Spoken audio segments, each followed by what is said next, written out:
সত্যি বলছি, যদি সকালের নাস্তায় কিংবা বাচ্চাদের স্কুল টিফিনের জন্য এই নতুন পদ্ধতির ঝটপট তৈরি ডিম পরোটাগুলো একবার বানিয়ে খায়, আবার বানাতে ইচ্ছে করবে। কোনো রকম মাখাবেলার ঝামেলা থাকবে না। তাছাড়া আলাদা করে সবজি বানিয়ে খাওয়ারও কোনো রকম দরকার নেই। অল্প একটু টমেটো সস দিয়ে খেয়ে নিতে পারবেন।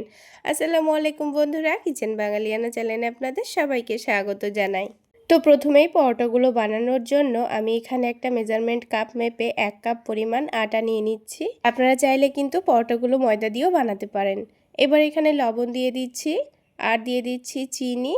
এর সাথে একটা ডিম দিয়ে দেব। যেহেতু আমি পরোটাগুলো আটা দিয়ে বানাচ্ছি, তাই একটু টেস্টি বানানোর জন্য এর মধ্যে একটা ডিম দিয়ে দিচ্ছি। আজকের ডিম পরোটা আমি আপনাদের একটু হেলদিভাবে বানিয়ে দেখাবো।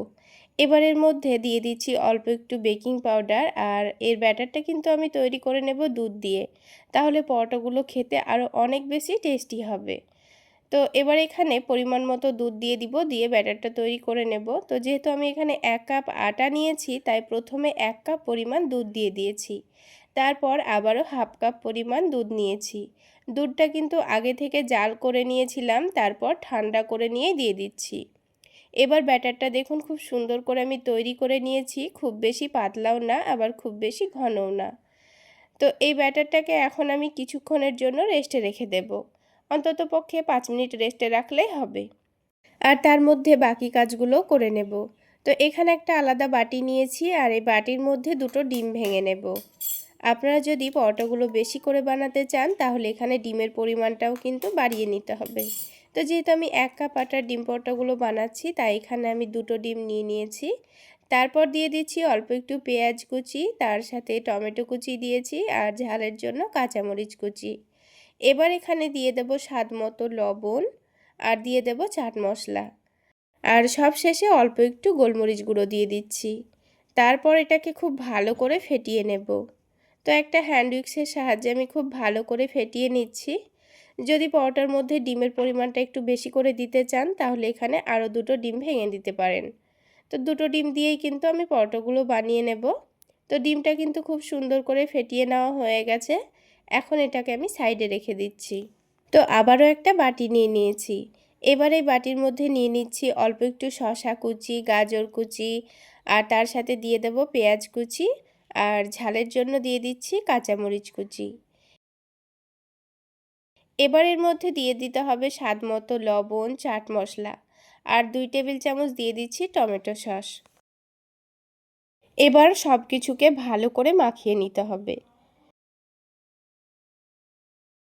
তো দেখুন খুব সুন্দর করে কিন্তু আমি সব কিছু ভালোভাবে মাখিয়ে নিয়েছি। এটাকে এখন সাইডে রেখে দেব। আর এটা দিয়ে পরোটা খেতে কিন্তু ভীষণই টেস্টি হয়। চাইলে আপনারা একবার হলো বানিয়ে খেয়ে দেখবেন। তো এবার আমি আপনাদের পরোটাগুলো বানিয়ে দেখাচ্ছি। পরোটাগুলো বানানোর সময় কিন্তু ব্যাটারটাকে আবারও একটু ভালো করে ফেটিয়ে নিতে হবে। তো ব্যাটারটা খুব ভালো করে আবারও ফেটিয়ে নিয়েছি। এবার পরোটাগুলো বানাবো। তো প্যানের মধ্যে 2-1 ফোঁটা তেল দিয়ে দিয়েছি। তেলটাকে প্যানের চারিদিকে খুব ভালো করে দিয়ে মুছে নিতে হবে। তারপর প্যানটাকে হালকা করে গরম করে নিতে হবে। দিয়ে এখান থেকে 2 চামচ ব্যাটার প্যানের মধ্যে দিয়ে দেব। প্রথমে একটু তেল দিয়ে ভালো করে প্যানটাকে মুছে নিলে দেখবেন পরোটাটা ওঠানোর সময় কিন্তু আর প্যানের মধ্যে একটুও আটকে যাবে না। খুব সহজেই কিন্তু প্যান থেকে উঠে আসবে। তো দেখুন 2 চামচ ব্যাটার দেওয়ার পর এইভাবে করে একটু গোল করে দিয়ে পরোটা শেপ দিয়ে নিয়েছি। তারপর এটাকে উল্টে দেব। তো একদিকটা দেখুন হালকা সেঁকে নেওয়া হয়ে গেছে। এবার যে ডিমটা ফেটিয়ে রেখেছিলাম, এখান থেকে বড় 1 চামচ মতো নিয়ে নিয়েছি। তারপর রুটির চারিদিকে খুব ভালোভাবে লাগিয়ে দিয়েছি। এবার ঢাকনা দিয়ে ঢেকে লো আঁচে 2-3 মিনিট রেখে দেব। আর রেখে দেওয়ার জন্য দেখুন ওপরের দিকটা কিন্তু খুব সুন্দর ডিমটা সেদ্ধ হয়ে গেছে। তো এবার উল্টানোর সময় আমি চারিদিকে অল্প একটু তেল চারিদিকে ছড়িয়ে দিয়েছি।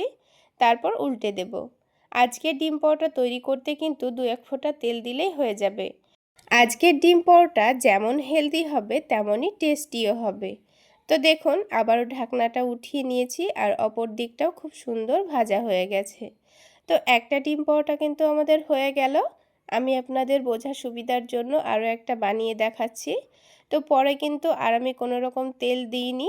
ওই কাপড়টা দিয়ে প্যানটাকে অল্প করে মুছে নিয়েছি। তারপর আবারও ঠিক একইভাবে উপরের দিকটা হয়ে আসলে 2 চামচ ডিমের ব্যাটার চারিদিকে লাগিয়ে দেব। দিয়ে এটাকে আবারও ঢেকে দেব। তারপর ওপরের দিকটা দেখুন খুব সুন্দর কিন্তু সেদ্ধ হয়ে গেছে। তো এই পরোটাটাকে এবার আমি উল্টে দিচ্ছি আর চারিদিকে 2-1 ফোঁটা মতো তেল দিয়ে দিচ্ছি। খুব বেশি তেলের দরকার নেই, অল্প একটু তেল দিলেই পরোটাটা ভাজা হয়ে যাবে। তো আবার ঢাকনা দিয়ে ঢেকে দিয়েছিলাম। তো দেখুন পরোটাটা কিন্তু খুব সুন্দর কালার চলে এসছে। তো পরোটাটাকে আবারও উল্টে পাল্টে খুব সুন্দর করে ভেজে নিতে হবে। তো দেখুন আরও একটা ডিম পরোটা কিন্তু আমাদের তৈরি করা হয়ে গেল।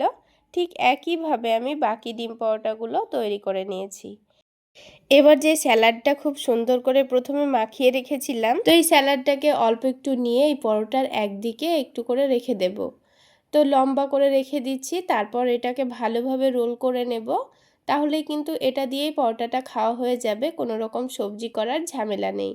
তো বন্ধুরা আমার এই রেসিপিটি একবার হলো বানিয়ে খেয়ে দেখবেন। এই ডিম পরোটাগুলো যেমন হেলদি হয় খেতে তেমনই টেস্টি। তো বন্ধুরা আজকের এই ডিম পরোটা রেসিপিটা কেমন লাগলো অবশ্যই কমেন্ট করে জানাবেন। আর ভালো লাগলে একটা লাইক শেয়ার করে দেবেন। আর আমার এই সহজ রেসিপিগুলো যদি ইউটিউব চ্যানেল থেকে দেখে থাকেন চ্যানেলটি সাবস্ক্রাইব করে দেবেন।